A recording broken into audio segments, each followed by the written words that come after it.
Welcome, everyone, and thank you for being here for our webinar series, FAA Special Issuances Explained. My name is Tammy, and I'm a volunteer with Clear Skies Ahead. I'm a retired airline pilot who's been familiar with the HIMS process for the last 2 decades. We're really glad you just chose to spend this hour with us. This webinar is hosted by Clear Skies Ahead, a nonprofit organization dedicated to improving health and safety of aviation professionals and enthusiasts through research, education, and support. We advocate for improvements to the aeromedical system.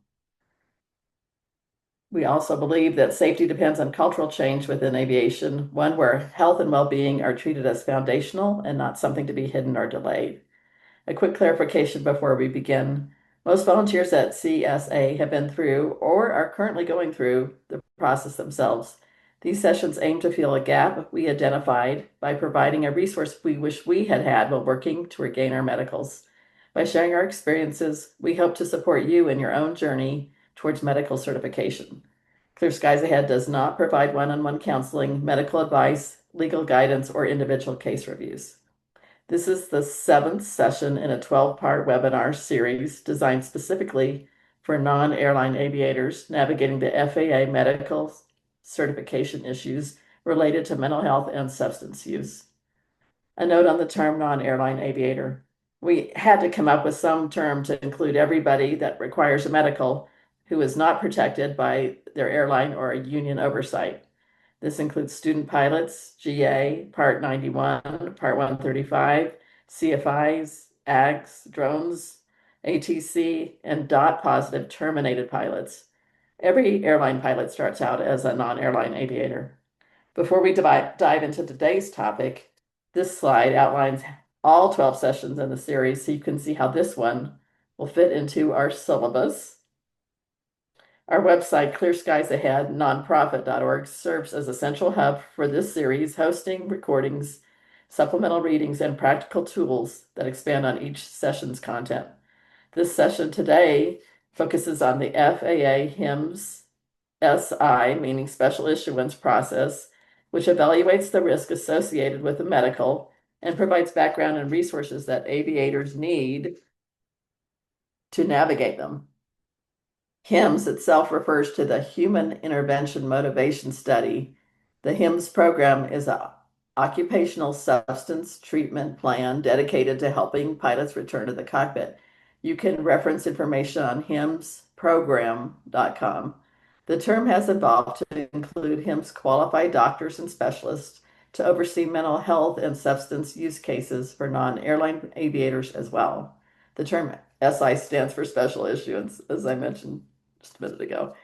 Over the next hour, today's format will include a personal story, an educational overview by HIMSS psychologist Dr. DaSilva and DaSilva. I'm sorry if I said that wrong. I hope you will clear that up. And a visit with HIMS AME Dr. Timmons.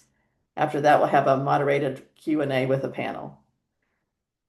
We believe that understanding the system begins with listening to lived experiences. Storytelling builds connection, it reduces stigma, and reminds us that no one navigates this journey alone. It also allows those of us who share to find meaning in their experience and to help others along the way. Our first speaker today is Teddy. After earning his ratings and launching his career, Teddy had to take a long pause as he battled acceptance of his alcoholism and worked to fulfill HIMSS requirements. He encountered issues to meet standards with psychological testing, yet his perseverance paid off in the end. He'll share what life was like before, what led him to take action, and what it's like navigating the FAA medical process. Ted's story isn't meant to tell anyone what to do, but to remind us that behind every FAA policy and process, there is a person. Teddy, thank you for being here today and being willing to tell your story. Thank you so much, Tammy. That was a great introduction. My name is Teddy. I'm an alcoholic. So my story here begins in Kenya. I came here from Kenya in 2007, right after high school. Um, I grew up in a fairly normal family. There was a lot of drinking around me. Culturally, where I'm from, drinking is a norm. Sharing alcohol with kids is something that's considered very normal, believe it or not. So I grew up around it, but it never really caught up at me until high school. Obviously, like most aviators, I was very intrigued with airplanes since I was a kid. And fortunately for me, I knew exactly what I wanted to be. Despite my financial background, of course, my parents were not able to afford that for me in Kenya. But luckily enough, we won the green card lottery in 2007, right before I finished high school. It's funny, I tell people win green cards and they think it's funny, but it's real. Uh, I was fortunate enough to come here with my family then, so we immigrated in December 2007, and we got here. And finally, I was like, maybe this is the time to try to see if I can actualize my dreams because I didn't even want to go to college. The only thing I wanted to do was learn how to fly because I thought that was the coolest thing anybody could ever do. I loved airplanes. I had pictures of airplanes everywhere. I grew up drawing airplanes, everywhere. I got punished because I would draw them on the walls and stuff around the house. Uh, so that's a fascination for me in my life. So fast forward 2008, I was out there looking for flight schools. We live in Kansas. I wasn't finding anything. I was finding a lot of stuff in Florida, which required you to have a lot of money in advance. Um, a lot of them were private schools, of course. So I enrolled in a community college and just got into some jet eds. Um, at that time, I was still drinking. I mean, I was 18, but the legal age back in Kenya is 18 for drinking. But I've been drinking since high school. Um, Drinking for me was a source of being social and getting out of my shell. I was a little shy, so when I drank, I just talked. And I talked a lot. You know, um, Over time, that just became my go-to when I wanted to talk to people and interact with people. So that was slowly evolving, but of course there was no problems yet. You know, uh, I could handle my liquor pretty well. And coming from the country I came, that was not considered hard drinking. People drink really hard over there. So, oh, this is a norm for me. I'm here 18. I'm still drinking. I'm didn't get in any trouble yet.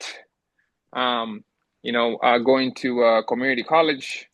And then somebody had mentioned to me that there's a flight program at K-State and that I might need to look into it. That might be a way for me to get into flying.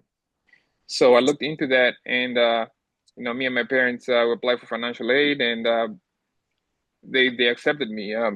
Had me send some stuff that I had from back in Kenya, and I did pretty well, in high school. So we sent that in, and they took me in. So in 2009, I started school at K-State, Kansas State University, here in Salina, Kansas. And there my career began. That was a very exciting time for me because finally I could do something I've wanted to do for a very long time. That was a dream come true. I mean, a lot of people cannot say the same thing. I mean, you dream something and then here it is right in front of your eyes. And then all of a sudden, I get my private pilot's license, which I still remember till date. That was one of the best days of my life because I could actually officially say that I'm a pilot. Um, I don't know, for a lot of people, they share the same experience when I talk to them when they got their private pilot's license because they could officially say they're a pilot and show it to everybody. So that, for me, I was very excited about that situation at that time. And I was in college, meeting all kinds of new people. Now I'm over here drinking and, all kinds of whiskeys and all this other stuff that I've never drank my whole life. I had a little money in my pocket at that time, so now I could just explore things. And, I'm also coming into my own, at that, tender age. Now there's girls and all these other things, there's parties. So that started evolving. So in November 2009, I got hit with my first DUI.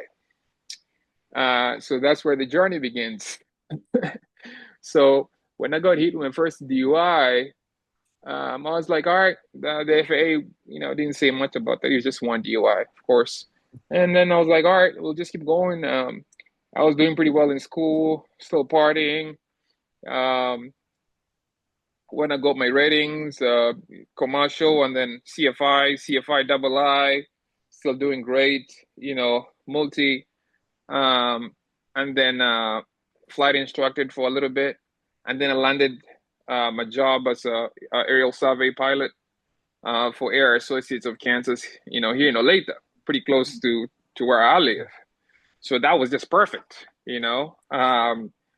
So I get to go back to Kansas City, move away from Salina, which is out there in the woods. Now I'm back at the city. I got some money in my pockets. So now this was time to live large. I mean, I'm traveling across the country. I'm posting all kinds of pictures on social media. Man, I was the man at that time. So I was like, all right, this is it for me. All right. I got a real job.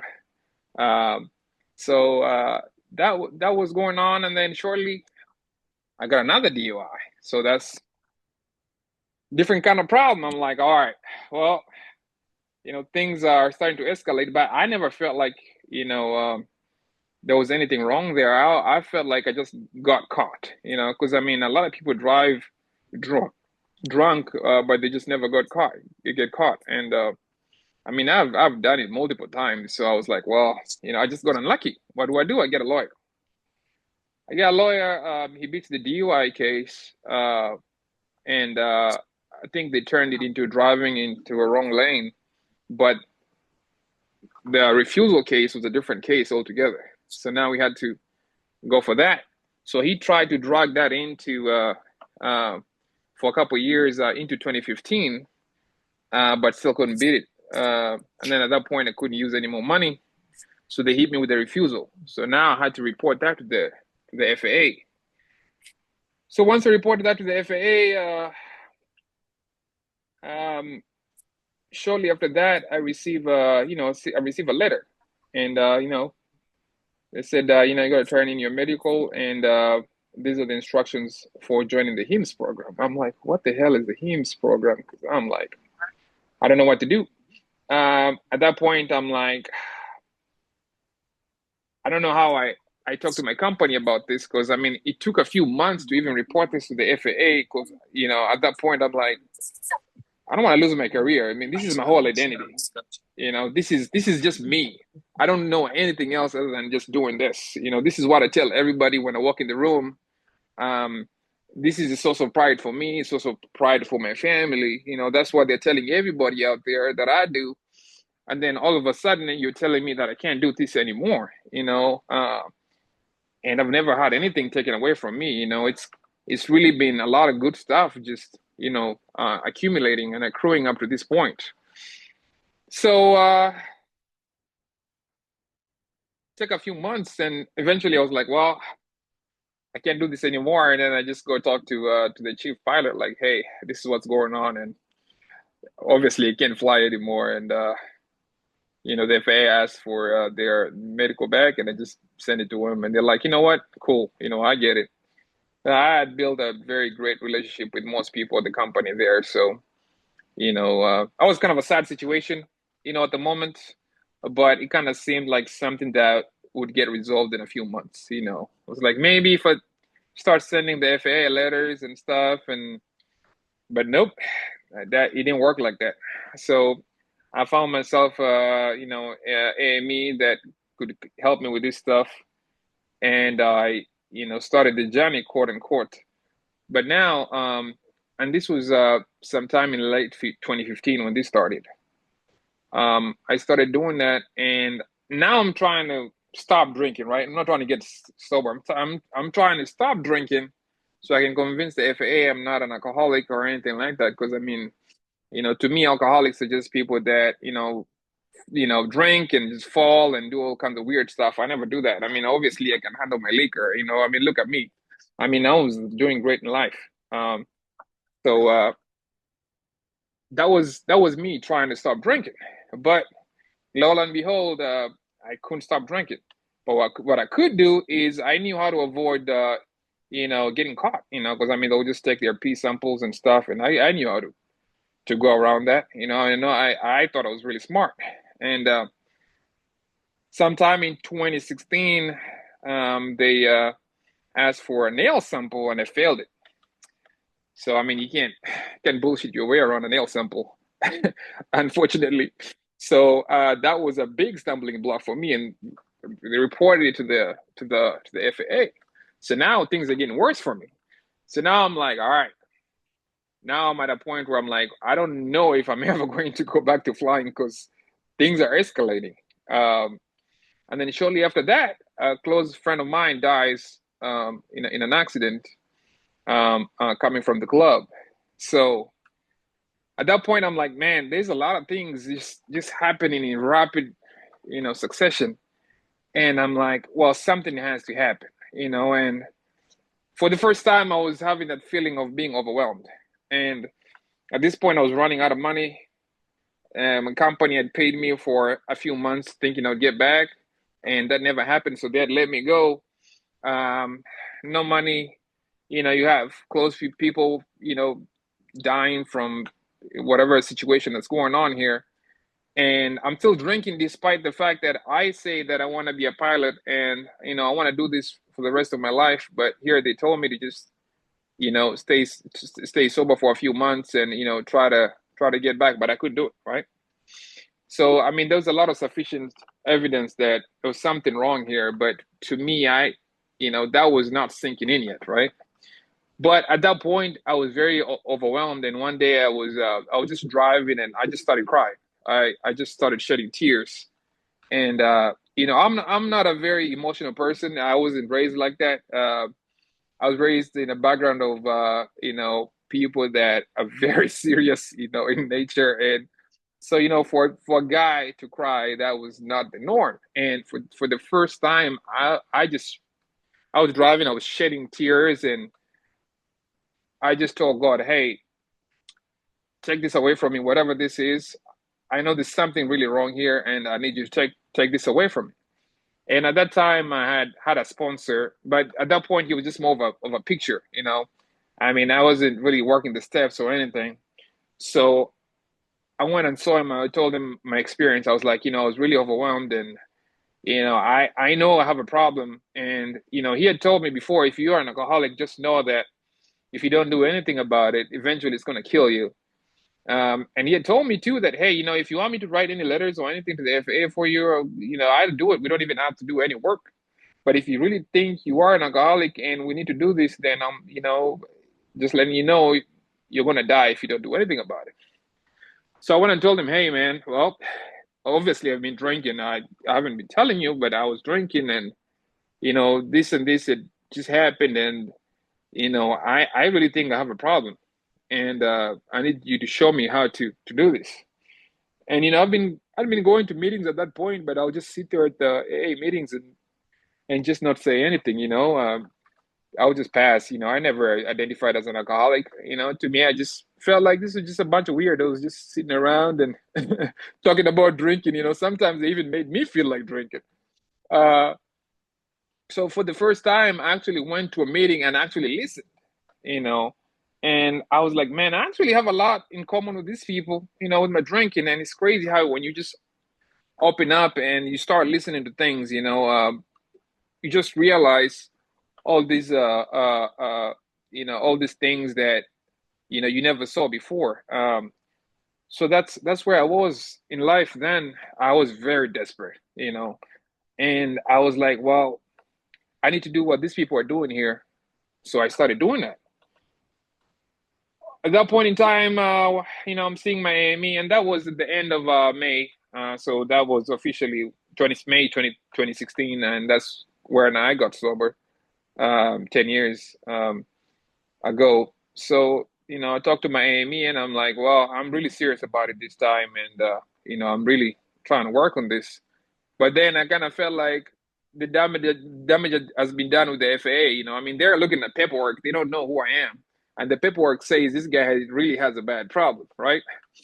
So I know at that point, I'm like, well, I'm kind of doomed. So, I might as well just do this and, get better, right? So now I'm doing AA.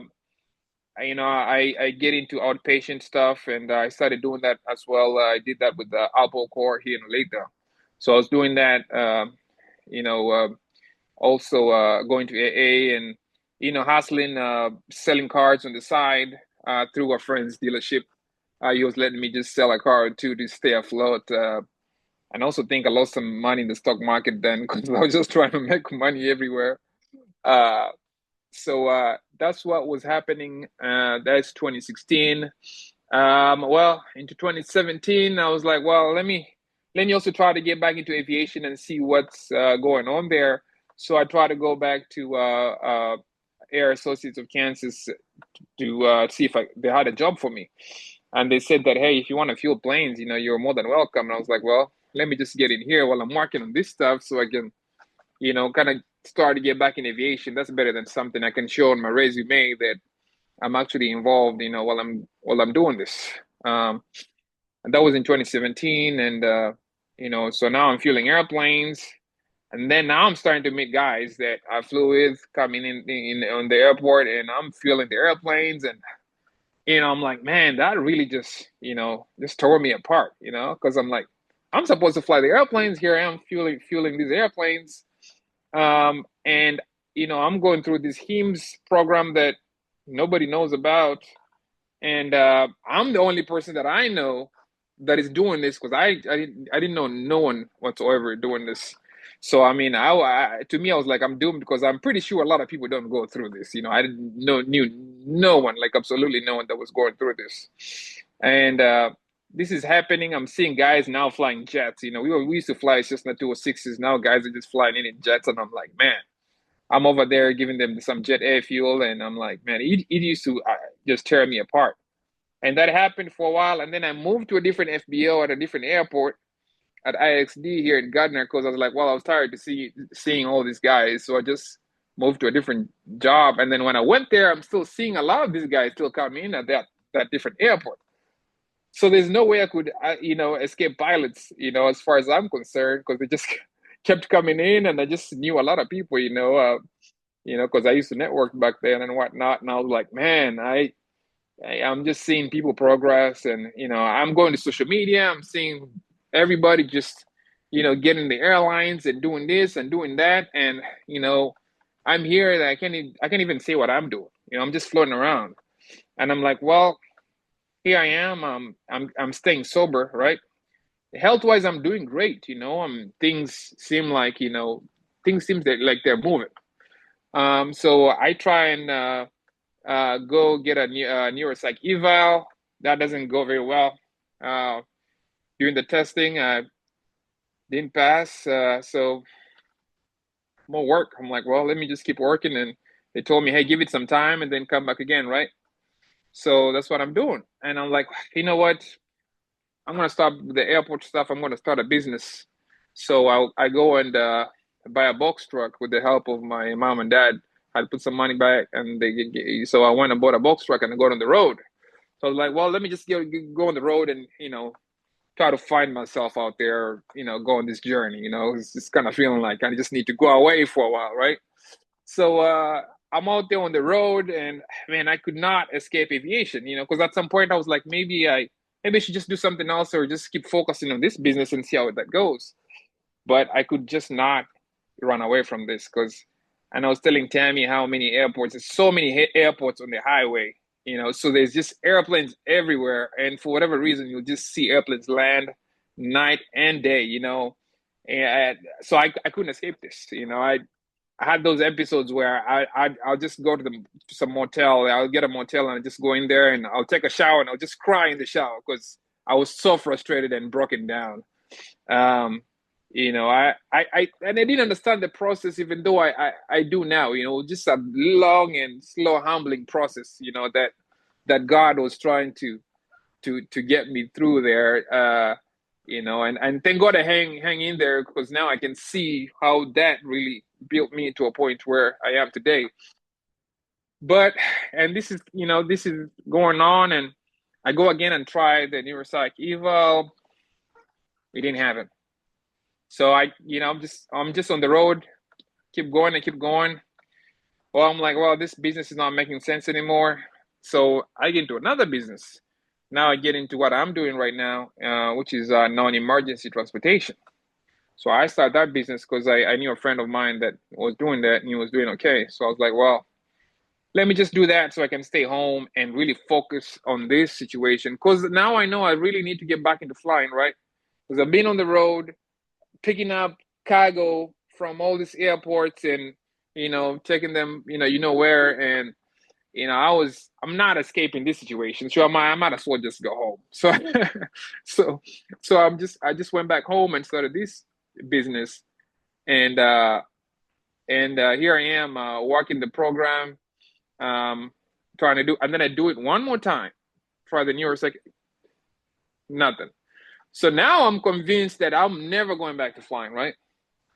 But for whatever reason, it's just a glimpse of hope somewhere, because while I was doing my aftercare, and now I'd moved to Valley Hope for my aftercare, I met a pilot that I'd gone to school with. So for the first time now I know somebody, and then we started talking, and then we started talking about birds of a feather and the Zoom calls. So I started getting into that too, right? So now I'm meeting a bunch more pilots that are doing the same thing I'm doing.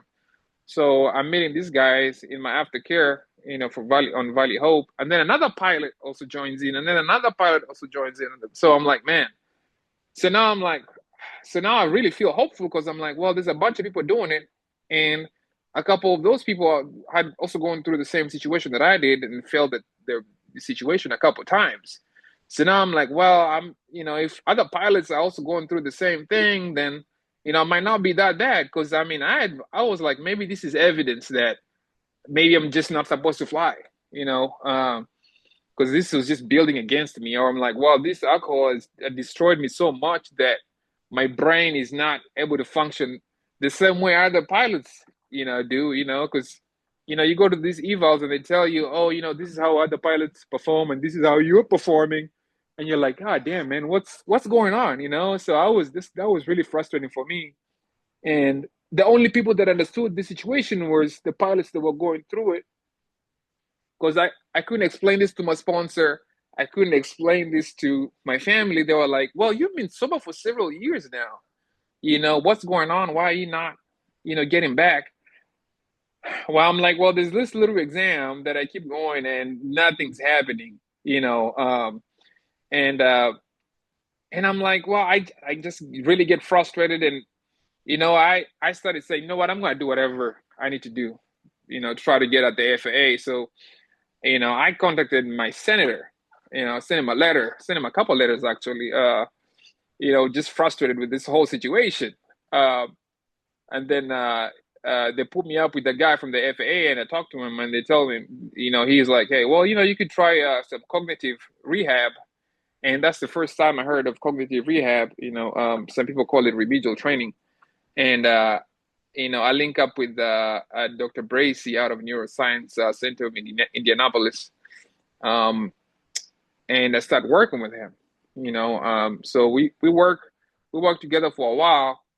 And then, eventually he's like, well, I think, you've shown a lot of progress here. And, it's not like you were bad. You just had an untrained brain, and, you just really needed to get back there, and he felt like I was good enough. So I go and try it one more time, and things went well.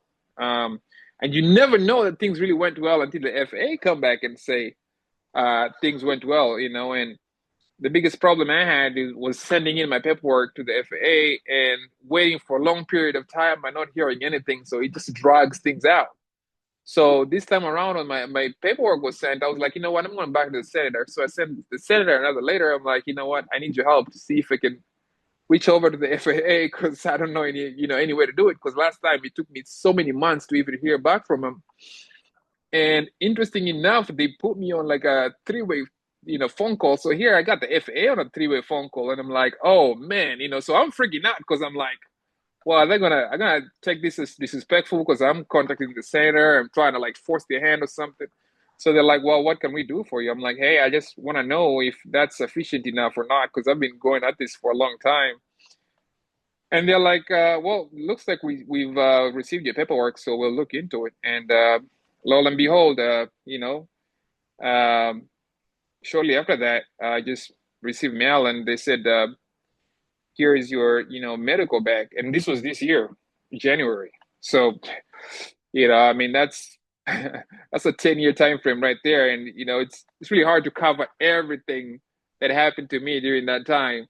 But that's in a nutshell to that point where I got my medical back. But yeah, I've been chasing my medical for so long, but I was not seeing all the benefits that I was getting from sobriety. Because all the self-respect, getting along with family, getting rid of friends that shouldn't be around me anymore, should have never been there to begin with. I have a lot of people that love me and respect me. I've had people come into my life, people that are very productive, and we've been doing a lot of great things together. I mean, there have just been a lot of benefits, and at least I don't sleep past midnight. I I love my sleep nowadays too, so that's another thing. I mean, I've got to a point where I realize that me being okay comes first, and everything else comes later. And yeah, I weird enough, I got my medical, and I'm like, I thought I would feel something like crazy, right? I mean, I was really happy, but I thought I would just like be just really ecstatic. But then I just started reflecting on everything that's happened, and I'm like, man, the journey was actually really good for me. It just kind of broke me down and spit me out as a whole new person.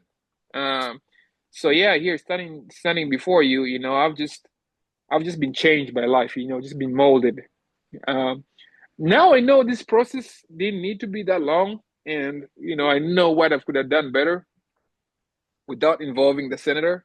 Uh, but also, I realized for GA pilots how hard it is to navigate the system because a lot of people don't have the tools to to go through this. Because I mean, until recently, through birds of a feather, through Tammy is when I found out about this group, and also this group hasn't been around for a very long period of time. So it feels like everything else is aligning. And so I was like, well, I need to be part of this so I can see where I can help, at least share my experience. And I know there's a bunch of people out there that are going through the same thing. Because I mean, I was randomly meeting people that were going through the same thing, and of course, nobody ever talks about losing the medical and being out here. And, with the pilots are people that are a little egotistical, and, they don't like to look like failures. And that feeling of failing, so people don't talk about this kind of stuff, and I was like, if there was going to be a safe space where people could come and talk about this stuff and be open about it and, see if they can get help and, have people like me come share their experience and hope, uh, and just come out here and Absolutely. talk about everything that, they've gone through. And I hope that, my experience and what I'm sharing here helps somebody. You know, I I don't like talking too much, but I was like, you know what? I need to go out there and do this. I need to go out there and, you know, have somebody else go through this without spending 10 years, even though, I mean, it seems like 10 years was part of the plan, from God for me, but I know it could be shorter. And I know that, if I keep doing what I'm doing here, somebody else will get the proper help that's needed. Anyways, I know there's a lot Thank of you things I've, so I've, much. I've not covered, but I'll pass with that. Thank you so much. Thank you so, so much, Teddy, for sharing that story so openly. And it highlights what we often hear that navigating the FA medical process is confusing and isolating. And we have heard of people having struggled with the testing and not wanting to admit it. And so we are really glad you had that. Connecting with the right resources makes a big difference. So we're going to shift now to one great resource, the educational portion. I'm going to turn things over to the HIMS psychologist, Dr. Dan DaSilva, and he will discuss the psychological testing and evaluation process. To you, sir. Thanks, Tammy. Can you hear me? I just want to make sure the mic is working. Yep, we're good. Okay. So hi, good evening all. My name is Dr. DaSilva, and I'm an aviation neuropsychologist and consultant to the Federal Air Surgeon. So I also review cases at the request of the FAA. I'm located in New Jersey, and I've been doing aviation neuropsychology for almost 20 years, and a number of pilots evaluated, kind of number in well over 1,000 at this point, but I don't know how close to 2,000 I am. So I'm acutely aware that that pilots are terrified of the neuropsychological portion of the P&P, which is the psychiatric and psychological assessment.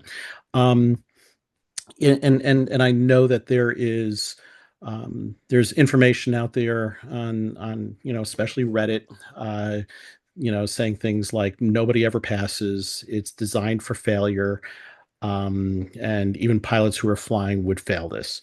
And nothing could be further from the truth. And I really want to dispel some of the myths, such as it's designed for failure and nobody ever passes, and where we just represent the barrier. Um, the reality is, I went into psychology and neuropsychology to help people. I knew I was entering a helping profession, and my early years were in working in the VA system. I specialized in pediatrics, and I was working with brain trauma. I worked with individuals with strokes and brain tumors and accidents. And the purpose of the neuropsychological evaluation in those settings was to assess, you know, is there neurocognitive impairment? If there is neurocognitive impairment, what's being affected? And if something is affected, how can we help? And I've sort of carried that, and virtually all neuropsychologists in the field um, have those roots. They started with wanting to help others, and over the years, I came to realize, holy cow, I'm dreaded. People do not like what I do. Um, and in the last couple of years, I've really been making an effort to sort of change the paradigm, in terms of, what are we doing when we evaluate pilots? Why do we have to evaluate pilots? And it kind of starts with, especially in the HIMS program, there are a lot of reasons why pilots need to be evaluated. There are many conditions, neurological and other illnesses that can affect cognitive functioning. But in particular with the HIMS program, when we're dealing with airmen, with pilots who've had alcohol and other substance use and dependence issues, we know that these are toxic substances that affect how the brain functions. And at certain levels, at certain points, they can affect aviation safety. And so when we have a pilot who's going through that recovery process, when they are ready, when they've been recommended to apply for that SI, usually under the guidance of their HIMS AME, and it's really important that you have a HIMS AME who knows the process and can hook you up with the right folks.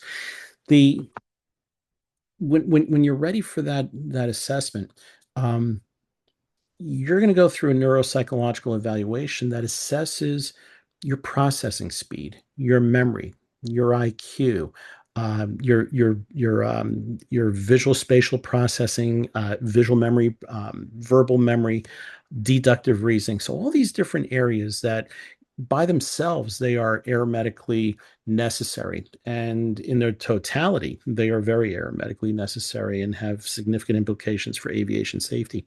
So what are we doing? We're actually administering a set of standardized measures, okay? And all but one of the tests that we use, that one test is called the CogScreen, and I'll touch on that in a little bit. But all of the tests that we use are the same measures we use clinically.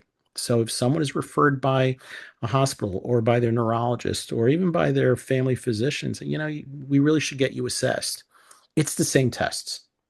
Okay, and those were all tests that were normed, and that means that they were essentially piloted on the normal population. So they were administered to normal individuals. So what we know what normal performance looks like at different ages with different levels of education, and sometimes both together. We look at where should someone be based on those factors. And those are the very same measures that we're using with pilots. We don't set unusually high bars for pilots. We're looking to just see if the pilot is within normal range in all of these areas. So you don't have to come in and shoot the lights out. You don't have to come in and demonstrate perfection. We're just looking for normal. So there is the one test that is developed specific. It was developed at the request of the FAA over 20 years ago. It's called the CogScreen. And oh my goodness, I think I just gave away my age. It's closer to 30 years ago. So it's gone through a few different versions, but it's a computerized test. It takes about an hour, and it's a really good survey of processing speed, multitasking, deductive reasoning, visual memory. The neat thing about the cog screen is it's very compact. It's a very good screening tool that's been validated on pilots. And we also know how it relates to flight performance and different flight parameters. So it is a test of cognitive functioning. It's not necessary for you to even already be a pilot. I can get an 18-year-old or 17-year-old pilot applicant who's never even sat in an airplane before do well on that test. So it does not mean that you have to be a pilot in order to do well on the test. We're just looking for the cognitive abilities that we know correlate with pilot performance. It's a really good screening tool. It's a really good measure to the extent that it tells us how you match up to pilots. Now, even there, we have norms for ATP pilots, so we know how ATPs perform. We have norms for pilots who fly for major carriers.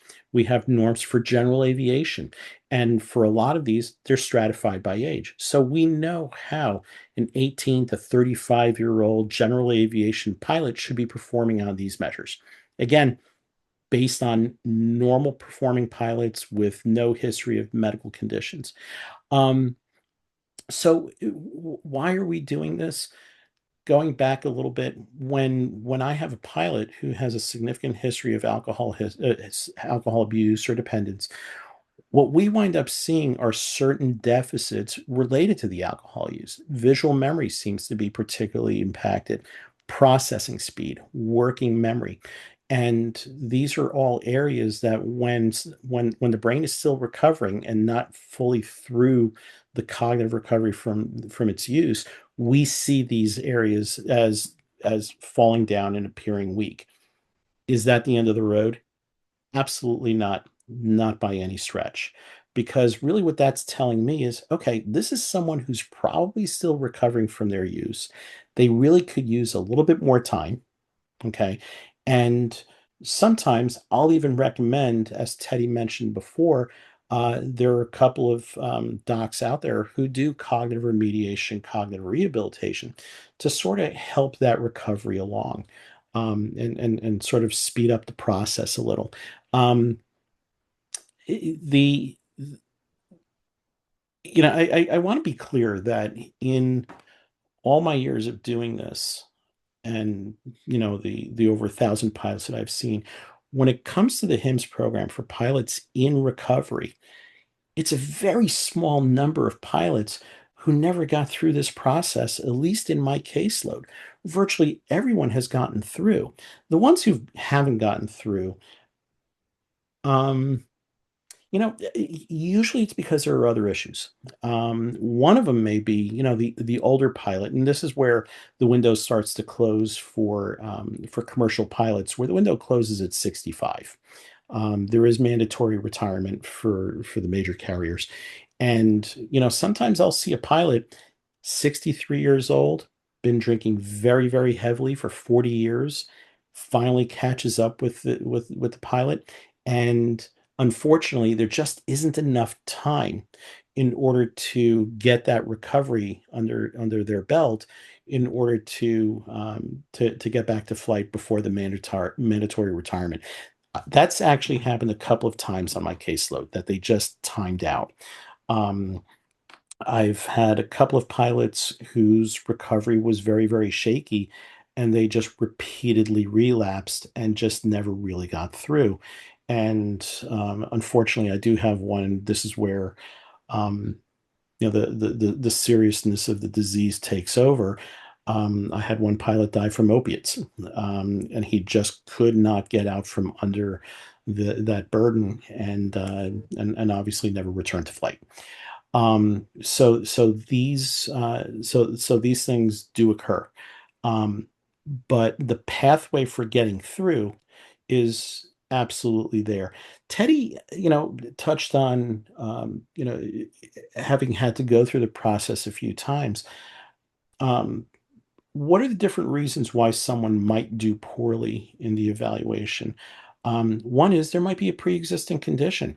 If there is a history of learning disability, I'll pick that up. If there is some other history, developmental history, I'll pick that up. But one of the things that I will start to differentiate is this alcohol or substance related? And if it's not, what is it? And is it aromatically significant? Is this something that will impact how a pilot will perform? And a lot of times I will find, no, it's not. This is not something that would impact. Sometimes I find that it might be and would have some implications in training. Um, I will have pilots who show up in my office who are so anxious that it's not a good idea to test. And I have paused evaluations simply because of the anxiety. And you know what? Go away, get this together, and let's fight this battle another day. But I'm not going to drag someone through this full evaluation knowing that they are anxious or poorly rested or coming down with the flu. These are all conditions that I've seen in cases that I've reviewed where I really question why was this evaluation even done? There's nothing wrong with pausing the process and fighting the battle another day. Um, so in preparation for these evaluations, one is, and for the HIMS AMEs to judge, and for the HIMS psychiatrist to judge, what's the quality of the pilot's recovery? I'm lucky enough to be associated with other HIMS uh, physicians, other HIMS docs who are very, very good judges of a pilot's readiness for this. So they're very good resources, and I know that when I get a call from a particular pilot saying, "Hey, I was referred by so and so," I have a pretty good sense that this guy's probably ready to go. Um, in terms of the assessment, in terms of the quality of the recovery. Sometimes I will pick up on things in my evaluation that weren't necessarily observable, but show up on my numbers, and we'll go from there. But the evaluation itself, once you're in my office, I usually break it up to 2 half days. It's a long process. The brain does a lot of different things, so we need a lot of different tests. So it usually starts off with an interview. I want to find out, what's your history? How have you been dealing with your recovery? What are your recovery activities?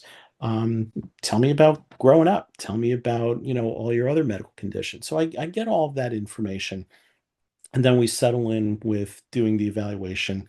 Uh, and when most of my pilots come from out of town, they fly in. So they stay at the hotel right next door. We're in New Jersey, so they have to go to an Italian restaurant or at least have pizza that night. And then we resume with the testing the next morning, and we're usually done by lunchtime. And they kind of like that broken up approach. So they don't feel like they're being pounded, for 9 hours straight in a testing room. Once that's complete, there's scoring that needs to happen.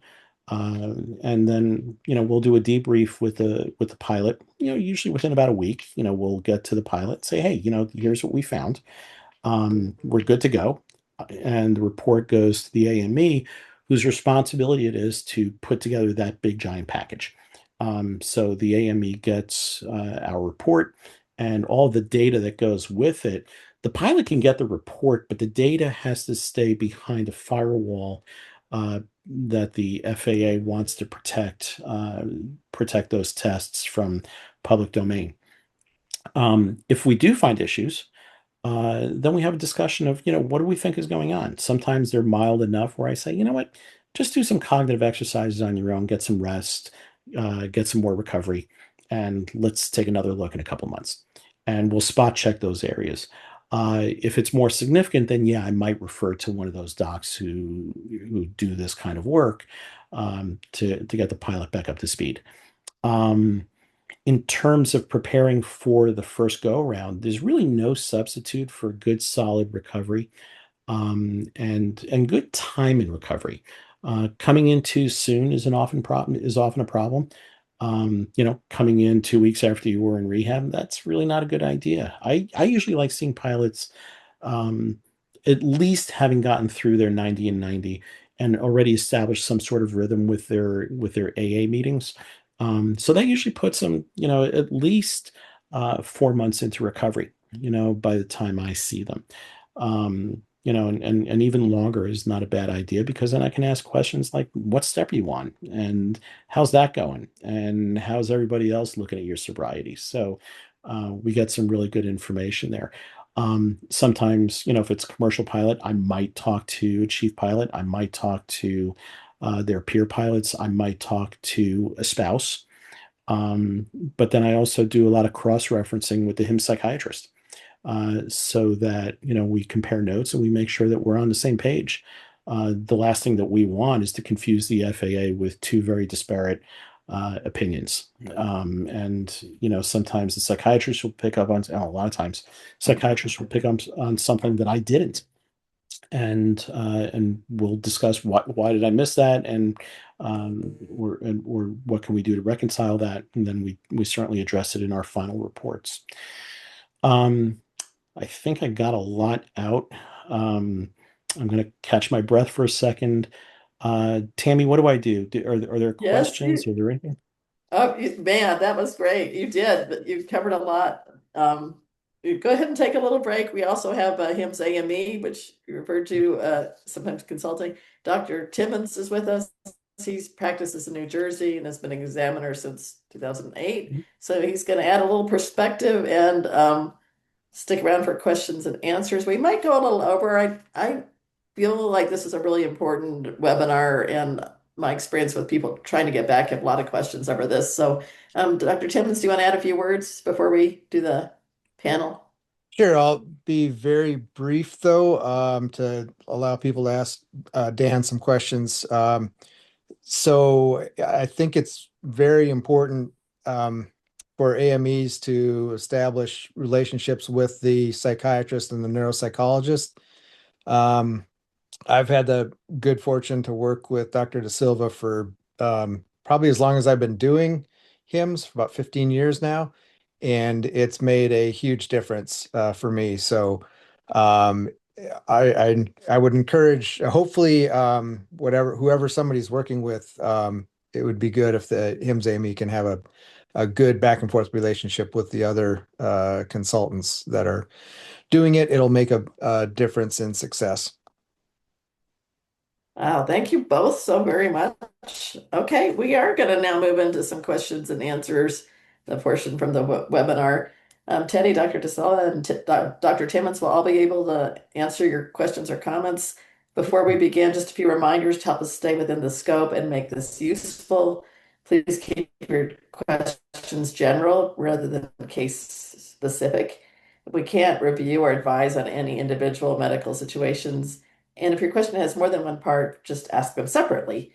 And you can put your questions right into the chat. Our volunteers will help us monitor that chat, and I'll guide the discussion as step in as needed to keep us on track. If we do happen to redirect your questions, just to make sure the space stays educational and appropriate, we might answer the chat directly. And let's see. Sorry, I have to lean forward to read this. I don't know. Actually, maybe I'll bring Stephanie in. Do you want to help me with these questions, Stephanie? Sure.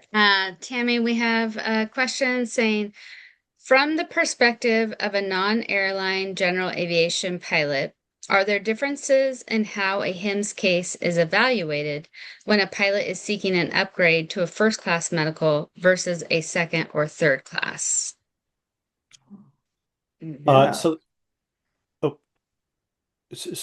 so the way I approach it, in essence, no. If a pilot, because my first pass on the analysis is really based on is really based on how the individual is doing relative to their age and education cohort. Okay, so really not even having anything to do with pilots. So my analysis is really a clinical one. Is there anything clinically present?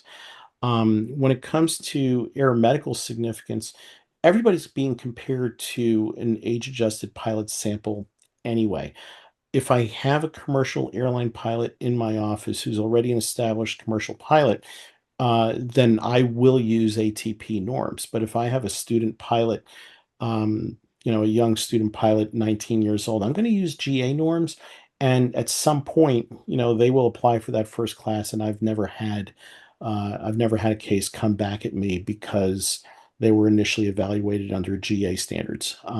So no, my analysis at the outset, meets where they're at at the present time.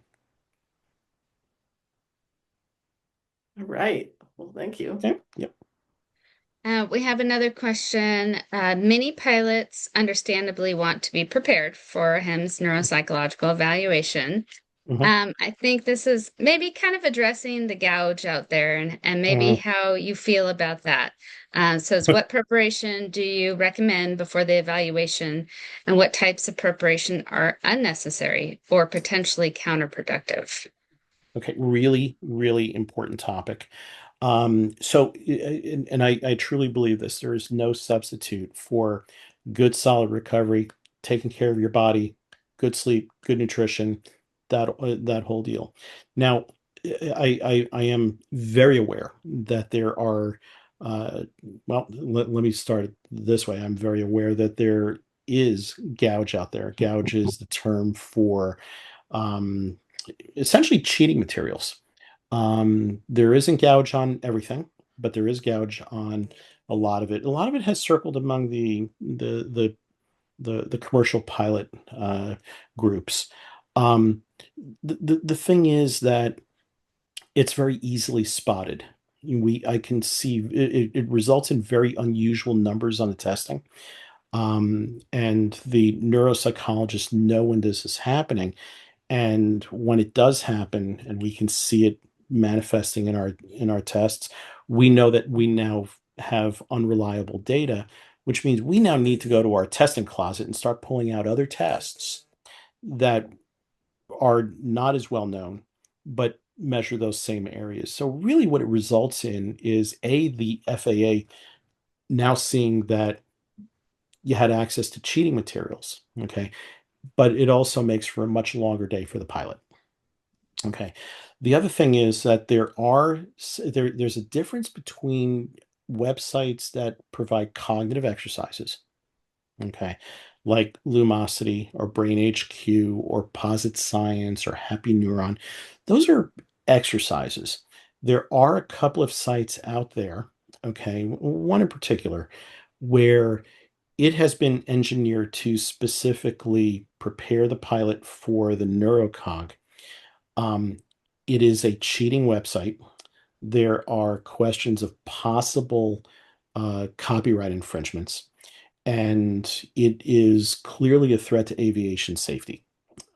Because if we wind up passing a pilot who had that kind of exposure, it does create a problem for our reliability in our assessments. Thing is that this did happen a number of years ago, where there was a website that was infringing on copyrights. It did become a federal case. That website came down, and the FAA, I believe, actually got the names of the pilots who signed up for it. So it does create problems. I would very, very strongly encourage people to stay away from the sites that are obviously cheating websites.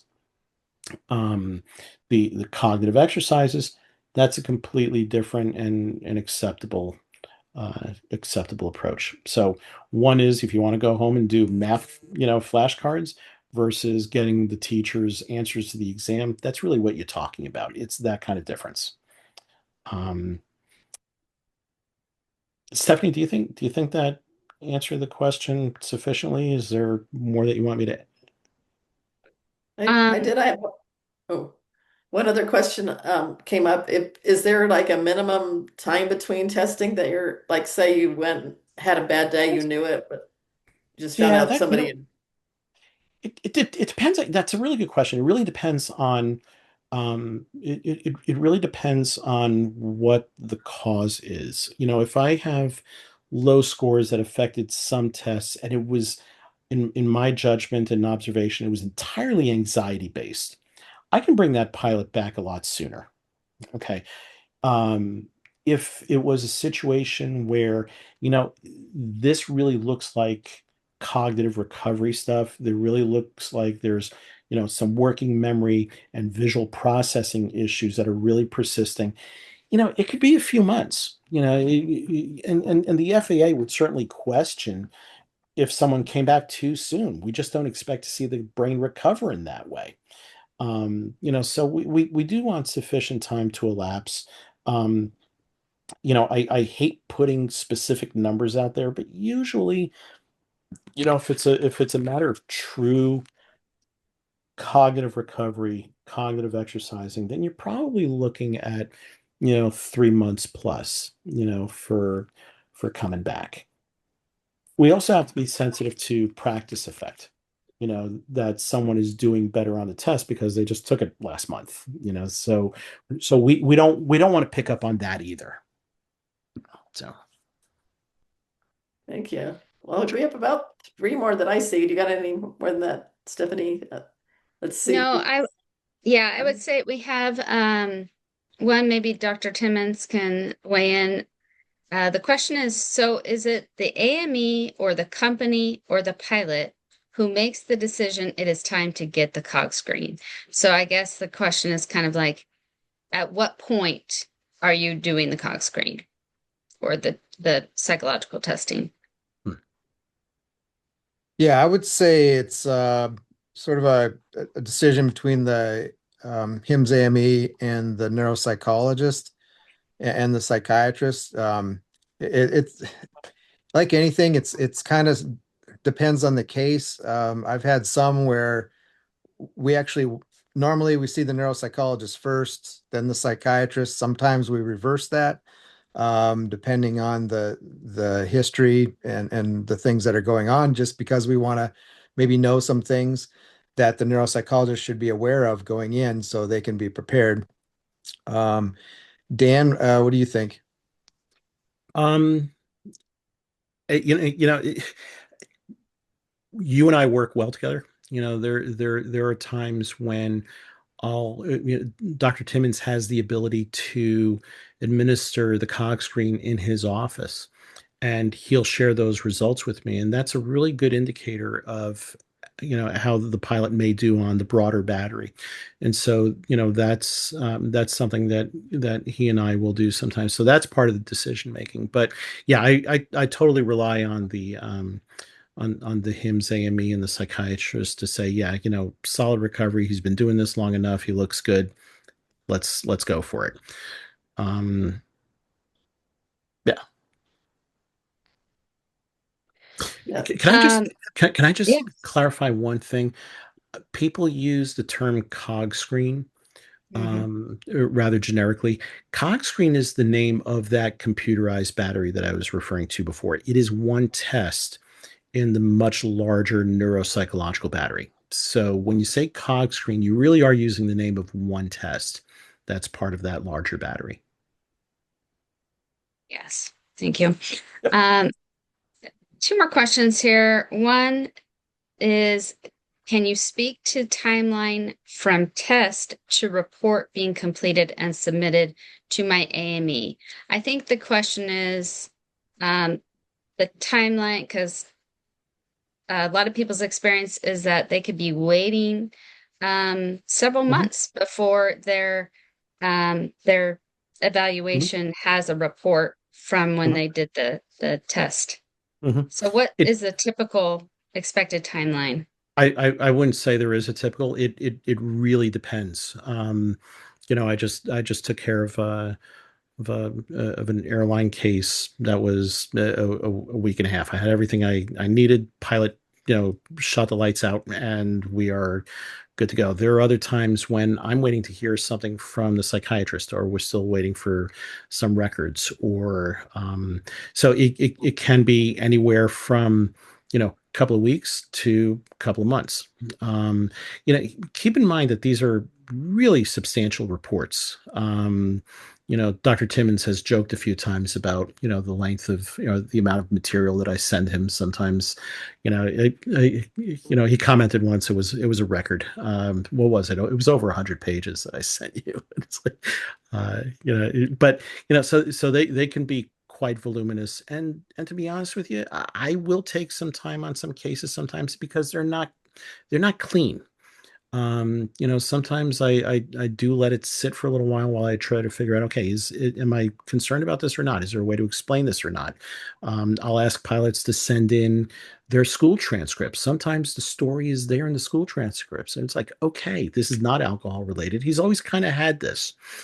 So I will, some neuropsychologists will take some time and look at what else may be in the history that can help explain what we're seeing, because not every profile is exactly the same.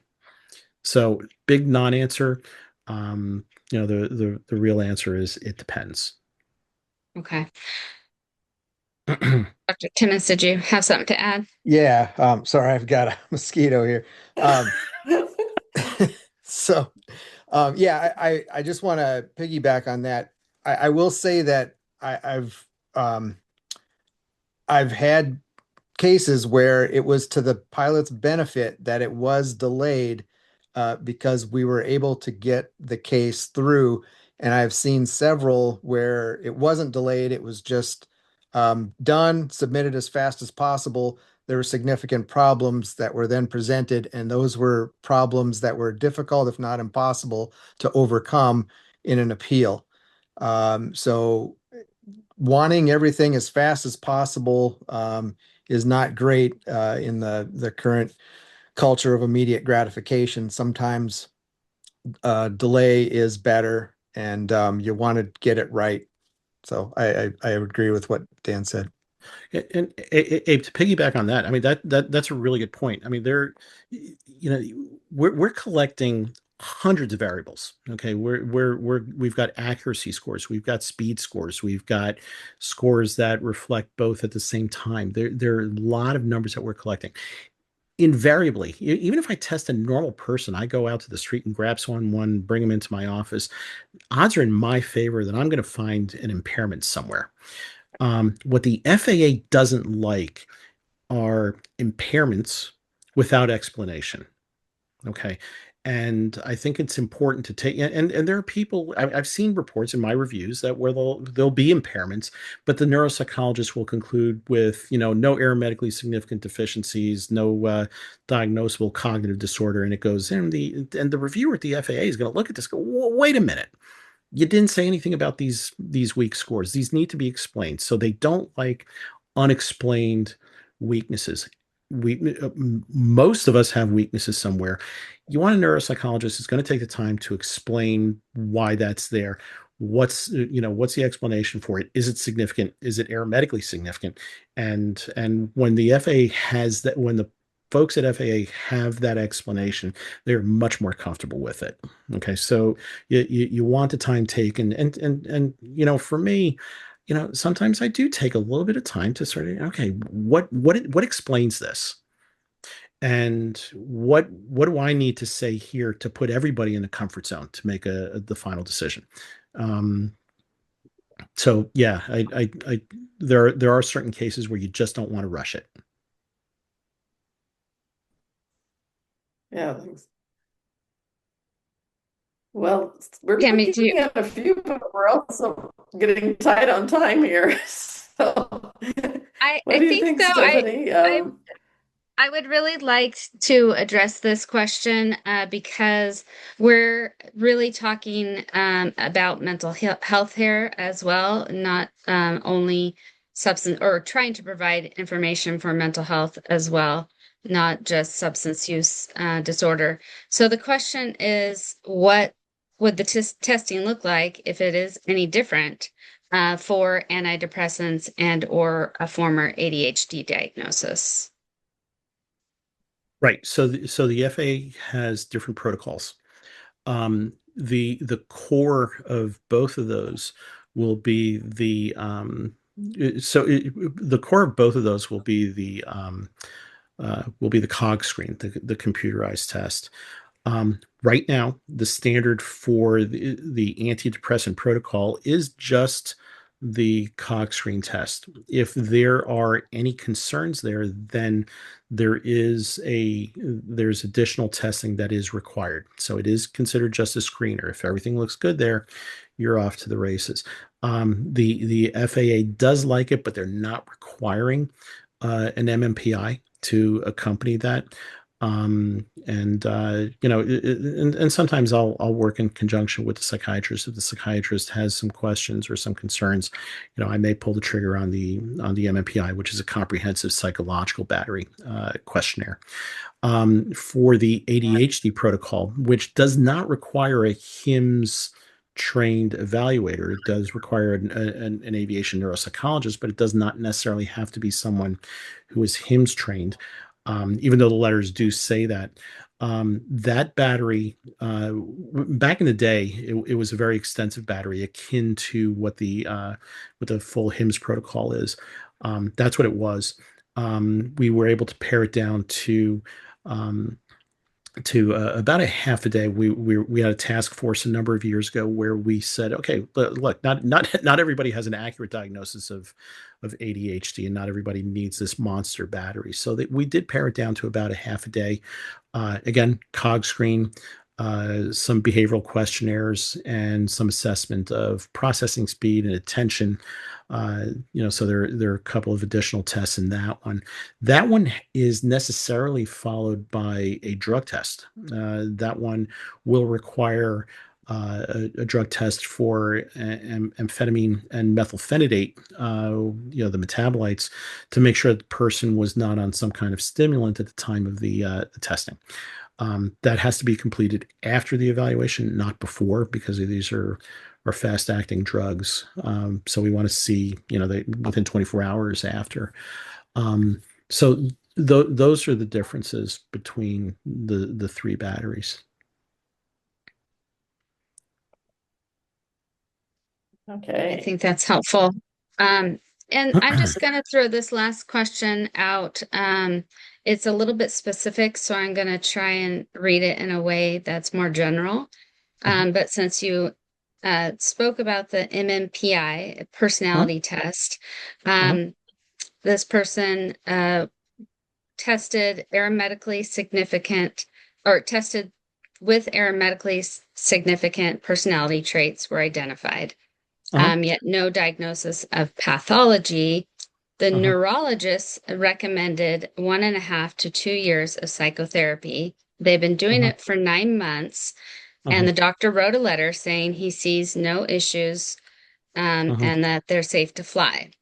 The question would be, what would the FAA say about this? Or maybe is it prudent to submit before the neurologist recommended 1.5, 2 years of psychotherapy? So it was a neurologist that made the recommendation for psychotherapy. That's what it seems like. Yeah, here's where I'm struggling with this, because there is variability on what comes out of the FAA. This is a discussion that I've had with some of the psychologists at FAA over the years. I think that there are findings that come up on the MMPI. Now, those findings can be of concern when they start to correlate with actual real world behaviors, and it's important to delve into that. It's important to, follow up with the pilot. If, we do have elevations on the MMPI, what does this mean? Where's this coming from? Um, sometimes we'll see mild elevations that really aren't manifesting in their day-to-day life. Sometimes we see very significant elevations, really suggestive of very significant disturbance, and you have to circle back with the pilot and find out, what am I not getting here? And certainly you have to work in conjunction with the psychiatrist. All that being said, when it comes to personality disorder by CFR standards, it's simply defined as the manifestation of repeated overt acts. That's what it comes down to. Now, when it comes to personality traits that I'm looking for, I like a pilot who has compulsive traits. I like a pilot that has, there are certain findings on certain psychological tests that on their face you would say, I kind of don't want this person babysitting my kids. But these are qualities sometimes that in certain combinations actually serve a pilot very well. So it takes a trained eye to see to see what is the test really telling you. So in the absence of knowing more specifics about the particular question, the particular case at hand, um, yeah, there's a lot of variability, unfortunately, and I don't have a hard and fast answer for that. I will say, look, if you're 9 months into psychotherapy and you have a therapist who's doing really good work and asking all the right questions and is coming up goose eggs, then yeah, I think it might really be worth, putting together a letter and, and some good information for the FAA to take into consideration again. Wow. Phew, yeah, that was a lot of a lot of questions to wade through today. I think we're going to go ahead and bring this to a close. Thank you so, so much, everybody, for being here and engaging. With that, a special thank you, of course, to Teddy, who shared his story, Dr. DaSilva and Dr. Timmons, for that clarity that you brought us. At Clear Skies Ahead, we believe in improving aviation safety. It requires not just regulatory change, but cultural change. You can find the webinar recordings, educational materials, and practical tools at Clear Skies Ahead nonprofit.org under medical certification info tabs. The site is still evolving, so please check back for new resources. And along with, if your questions didn't get asked, maybe you can also use that, and we'll try to get it on the website when we figure out the answers, as we had some tough ones to wait through tonight. We also support connections through Fellow Travelers for Aviation. It's a private peer-supported community for navigating stress or a transition. And Birds of a Feather, which is Al-Anon and AA meetings specifically for pilots and aviation family members. A brief reminder, today's discussion was educational. The FAA process changes. Individual situations vary greatly, as you might have gathered from today's discussion. Always rely on current official guidance and appropriate professionals. Our next session is going to be on psychiatric evaluations. It will be on August 19, and we'll hope that you join us for that. There's a link in the chat for a Google form, which I hope you saw, if you would like a future reminder for the webinars coming up. And if you'd like to support our mission, we're going to share this QR code on to our donation page. If you're interested in sharing your story on a future webinar, we would love to connect with you. Thank you so much for being part of this community and for helping aviation culture move in a healthier direction.